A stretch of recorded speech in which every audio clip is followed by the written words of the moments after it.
Eksosklarning planini ko'pchilik biladi, shunda da bir qator holatini ko'rib o'ting. Mana uyning remonti o'zini remontida turibdi, lekin tugilib, sho'rashib qolgan yerlar yo'q. Uyning sasinasi adam yashagandan keyin zo'r saqlangan. Bu yoqda mana ikkinchi xonamiz bo'ladi. Ko'chadan kirganda bu yoqda katta zali bor. Bundan chiqqanimizdan keyin eshiklarining mana remontlarining sasinasini o'zingiz ko'rib turganingizda, biroq videoda 100 marta ko'rgandan joyning o'zini 1 martaga ko'rganingiz yaxshi. Bu zali bo'ladi, xohlasangiz orqaga cho'zib ulaytirib olsangiz ham bo'ladi. Bu yoqda mana vanna sanuzeli, batareyalarni ko'rib tursiz. Mana batareyalar kichkina emas, ko'proq qabirg'adan qo'yilgan. Bu yerda gazdan umuman muammo yo'q. Sveti bilan suvni aytmasak ham bo'ladi.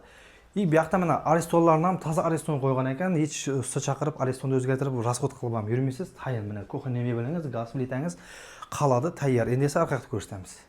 Uyimizning orqaga ko'rinishi, bu yerda menga yoqqan taraflari, zo'r yerlari, otizlari yaxshi to'proq tashalib, egilib turgan ekan. Bu yog'inda qoptonda spalar ishlangan. Ana shunda mana peshikning vaqt soat mana 3-4 ning orasida saya tushib, choy ichsangiz bo'ladi. Bu yoqda kotelxonasi bor bu yerda. Kotelxonasi ham biladi. Bu yerda gazdan, svetdan, suvdan, yeridan, bu yoqda tandiridan ham muammo yo'q. Yangi kelgan xo'jalikqa tandir ham tayyor ishlayam turibdi. Orqadan mashina kirishga garaji ham, darvozasi ham bor. Mana xalasangiz shunday atizlar kichaytirib, bir mashina kirgizib qo'ysangiz, garaji ham bor. Uyda alatagan adamlarga qulayliklari dim ko'p, sizga aytsam. Haqiqatan. Bu uyda alatagan klientlarimizga qulayliklari dim zo'r. Adam yashab turgan uyda olgan baribir boshqacha. Uyimiz bilan ko'rib tanishib chiqdingiz. Endi esa sizlar uchun yana bir yangilik, uyda alatagan klientlar uchun ko'chalar ana shunday asfaltlanyapti. Oldindan mana shunday atizlar bor ekan, bu yerdan foydalansangiz bo'ladi. Bunda mana parnik bo'lardi emas ekan, lekin mana oldingizda bu narsaga foydalansangiz ham bo'ladi. Chetak-petak bu narsaga.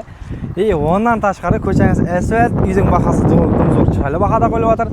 Adres ham o'rtada joylashgan. O'rta deganda qanday? Orqa tarafi Berni ko'cha, oldingiz 380 trassa, bu yoq Qaptal tomoni esa Efel metan bo'ladi ag'aylar. Qo'ychilikqa yetmay bu yoqda. Nukusga chiqib ketaman desangiz ham, yaqin Urganchga ketsangiz ham shunday trassa bilan bir chiqib ketasiz Urganch yo'lga. Bu yoqqa shaharning ichida shunday orqa bilan Berni ko'chadan shaharga borsangiz ham bir qadam joyda gazidan, svetidan, suvidan muammosi yo'q. Samый главный bu mana eldilar, stoyashkalari qo'yilgan. Chetdan shunday gulatsizlar tashab ketilgan. Bahasi chiroyli bahada qo'yilyapti. 22 ming dollar aytilyapti. Xayr pulni qayta narsalar bor deyapti. Может bir ikki narsalar bir tashab ketarman, kelishimga qarab deyapti. Kelib ko'rib savdolashib ko'rarsizlar ag'aylar. Izinda qolgan puli 128-130 million atrofida bankda asnatkisi bor ekan. Oyina 2 million 200, 2 million 100 atrofida to'lanib turibdi ekan.